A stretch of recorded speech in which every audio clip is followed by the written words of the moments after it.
Assalamualaikum warahmatullahi wabarakatuh. Perkenalkan, nama saya Yuni Dewi Setiawati dengan NIM E1032201011. Saya dari Prodi Ilmu Pemerintahan PPAPK Reguler B. Di mata kuliah Filsafat Ilmu Pemerintahan, saya akan menjelaskan tentang bebas nilai dalam ilmu pengetahuan. Bebas nilai dalam ilmu pengetahuan.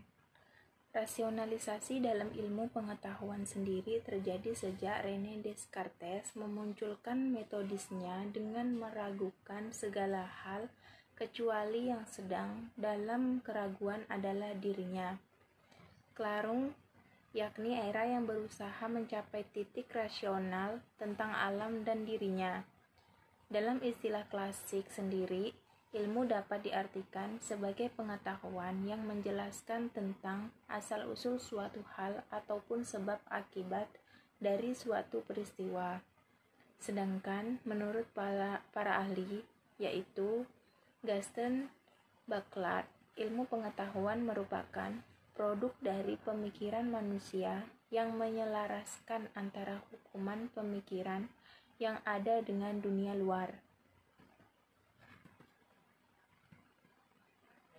Sekarang, ilmu pengetahuan sebagai masyarakat diartikan sebagai dunia komunikasi yang segala tindakan, perilaku, dan cara berbicaranya diatur dengan universalisme yang teratur dan komunalisme. Ilmu pengetahuan sebagai proses diartikan sebagai kegiatan yang dilakukan masyarakat dalam mencari penemuan dan pemahaman dunia alami apa adanya, bukan sebagaimana yang dikehendakinya. Yang kedua adalah nilai. Nilai di sini dapat diartikan sebagai menjadi pedoman dalam kehidupan. Maksudnya di sini adalah nilai berfungsi mirip dengan agama yang menjadi pedoman kehidupan manusia. Dalam teori ini terkandung tujuan bagaimana manusia mengalami kehidupan dan memberi makna terhadap kehidupan ini.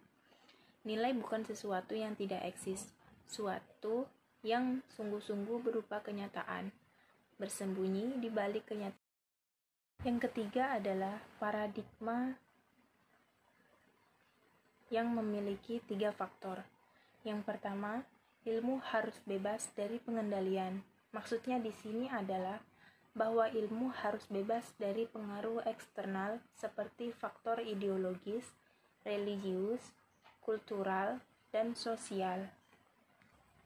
Paradigma yang kedua adalah perlu adanya kebebasan usaha ilmiah agar otonom ilmu terjamin. Maksudnya kebebasan di sini menyangkut kemungkinan yang tersedia dan penentuan diri. Yang ketiga, penelitian ilmiah. Penelitian ilmiah tidak luput dari pertimbangan etis yang sering dituding menghambat kemajuan ilmu, karena nilai etis sendiri itu bersifat universal. Slide berikutnya, paradigma ilmu tidak bebas nilai.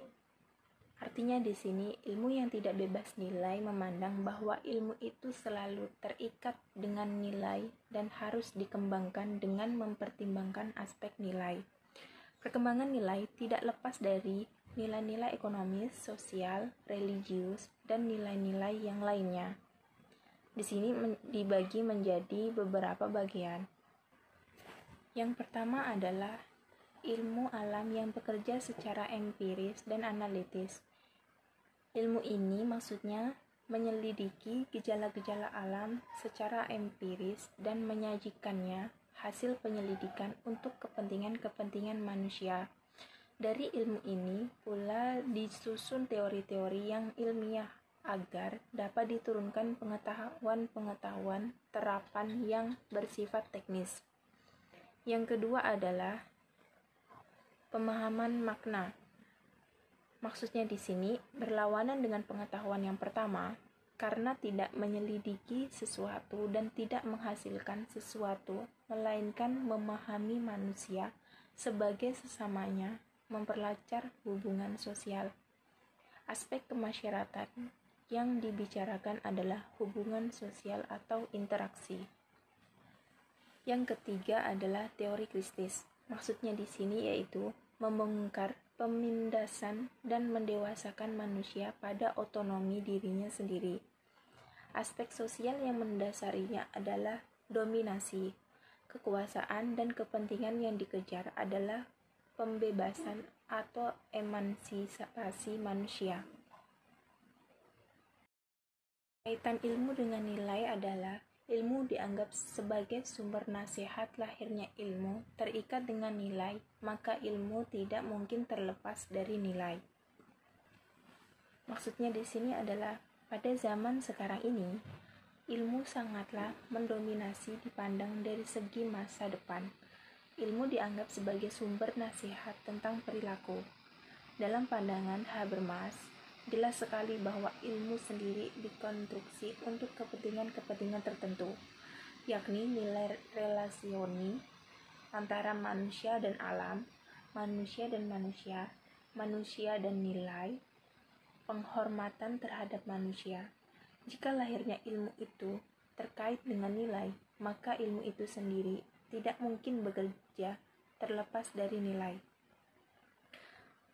Yang kedua, tanggung jawab ilmu pengetahuan dan teknologi menyangkut tanggung jawab terhadap hal-hal yang akan dan telah diakibatkan ilmu pengetahuan dan teknologi di masa-masa yang lalu.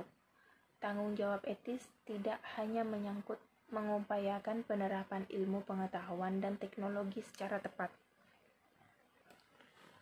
Jadi kesimpulannya di sini, dalam kehidupan sehari-hari, nilai berfungsi mirip dengan agama yang menjadi pedoman kehidupan manusia.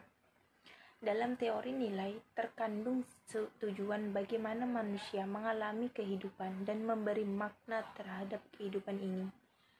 Nilai bukan sesuatu yang tidak eksis, sesuatu yang sungguh-sungguh berupa kenyataan bersembunyi di balik kenyataan yang tampak, tidak bergantung pada kenyataan-kenyataan lain, dan tidak pernah mengalami perubahan.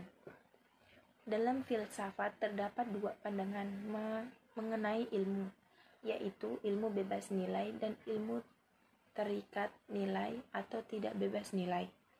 Ilmu bebas nilai mengemukakan bahwa antara ilmu dan nilai tidak ada kaitannya. Keduanya berdiri sendiri. Sekian yang bisa saya sampaikan. Kurang lebihnya saya mohon maaf. Wassalamualaikum warahmatullahi wabarakatuh.